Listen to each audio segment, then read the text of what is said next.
Assalamualaikum warahmatullahi wabarakatuh. Perkenalkan, nama saya Cahya Naudinanti dengan NIM 22481052. Pada video kali ini saya akan membahas 5 hadis. Hadis pertama terkait hakikat keimanan.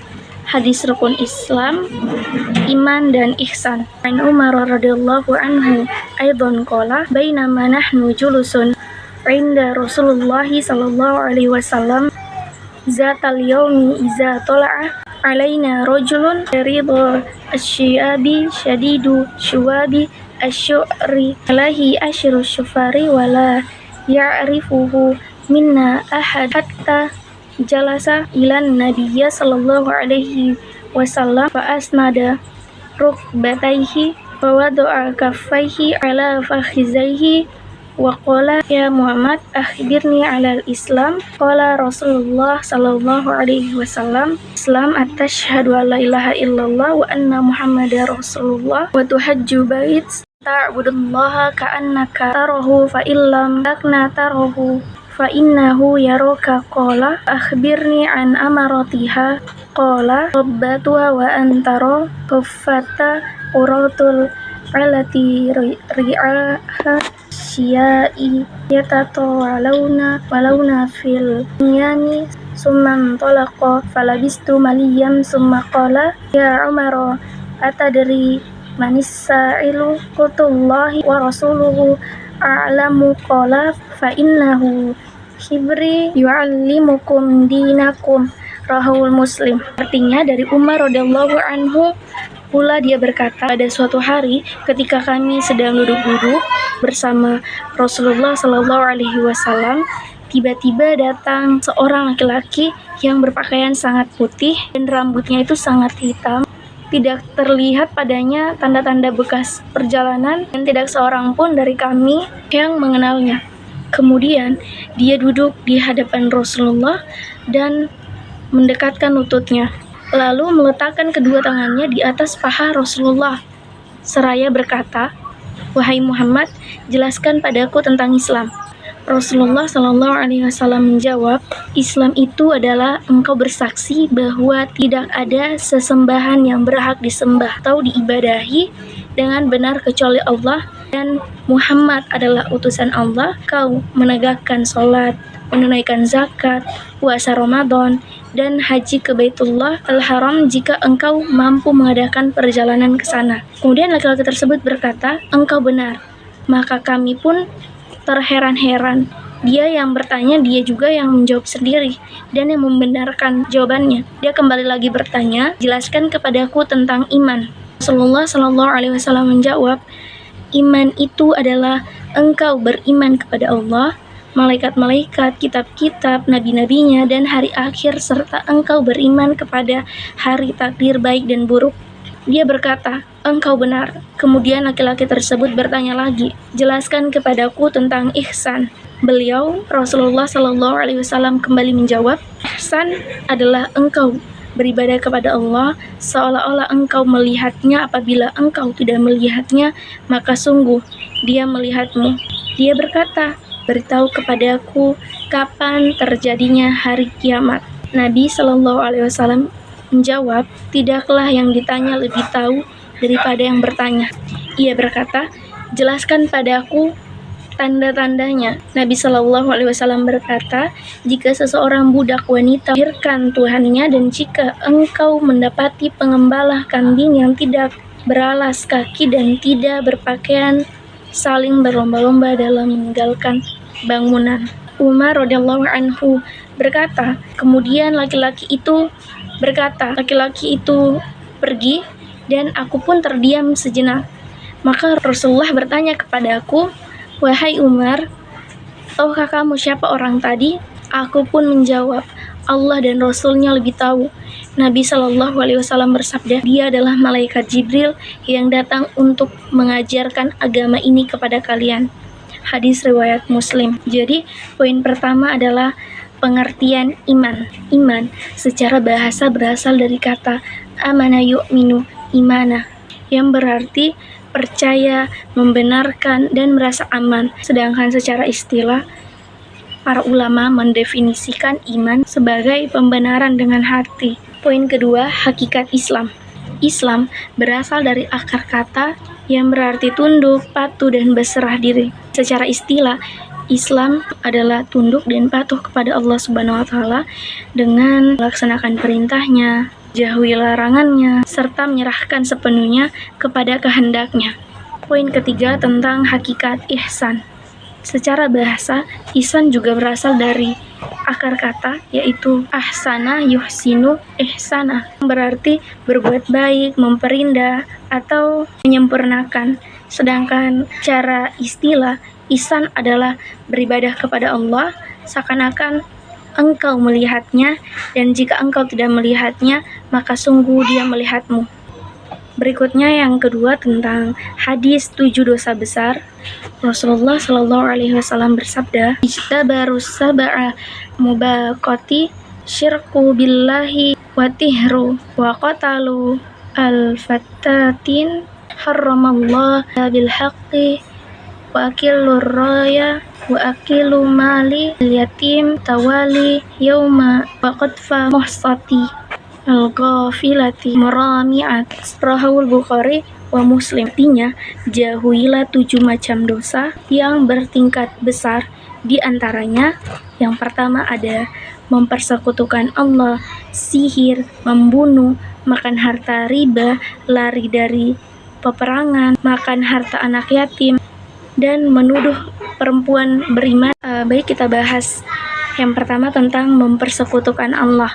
Mempersekutukan Allah itu sudah sama dengan kesyirikan, dan syirik itu merupakan bentuk kedurhakaan kepada Allah, dan syirik sudah termasuk salah satu dosa yang besar dan ganjarannya adalah neraka paling dalam. Allah menyebutkan syirik itu adalah kezaliman yang paling besar dan menyebutnya sebagai salah satu kabair, dosa besar, malah yang paling besar, dan diharamkan surga baginya. Sebagaimana dalam Quran Surah Al-Maidah ayat 72 yang menjelaskan tentang kesyirikan, yang artinya sesungguhnya orang yang mempersekutukan Allah sesuatu dengan Allah, maka pasti Allah mengharamkan surga dan tempatnya ialah adalah neraka. Tidaklah ada bagi orang yang zalim itu seorang penolong pun. Poin kedua tentang sihir. Nah, poin kedua adalah sihir. Sihir itu adalah dosa besar karena pelakunya mesti kafir. Allah Subhanahu wa Ta'ala berfirman, artinya, dan mereka mengikuti apa yang dibaca oleh syaitan pada masa kerajaan Sulaiman, dan mereka mengatakan bahwa Sulaiman itu mengajarkan sihir. Padahal Sulaiman tidak kafir, tidak mengerjakan sihir. Hanya syaitan-syaitanlah yang kafir, mengerjakan sihir. Mereka mengajarkan sihir kepada manusia. Quran Surah Al-Baqarah ayat 102. Yaitu tentang membunuh. Terdapat dalam Quran Surah An-Nisa ayat 93 yang artinya, barang siapa yang membunuh orang mukmin dengan sengaja, maka balasannya ialah jahanam, kekal di dalamnya, dan Allah murka kepadanya dan mengutuknya serta menyediakan azab besar baginya. Poin keempat yaitu makan harta riba. Makan harta riba itu adalah perbuatan mengambil, memberikan, atau memanfaatkan tambahan harta dari transaksi pinjam meminjam atau jual beli yang tidak dibenarkan oleh syariat, di mana tambahan tersebut itu bersifat zalim dan juga tidak ada nilai tukar yang sah. Keuntungan tambahan yang diambil secara tidak adil dalam suatu transaksi, yaitu lari dari peperangan. Hukumnya juga haram dan termasuk dari dosa-dosa besar yang membinasakan. Jika seseorang lari dari perang, maka hal itu akan membuat kaum muslimin semakin lemah dan turun semangatnya, sehingga musuh akan merasa lebih kuat dengan akibat yang begitu besar dari perbuatan itu. Maka Allah pun akan memberikan ancaman yang berat bagi pelakunya. Selanjutnya poin ke-6 yaitu makan harta anak yatim. Makan harta anak yatim adalah perbuatan mengambil, menggunakan, atau menghabiskan harta milik anak yatim secara tidak sah atau tidak sesuai amanah. Dalam Islam, tindakan ini termasuk dosa besar karena sudah menzolimi pihak yang lemah dan tidak mampu membela haknya.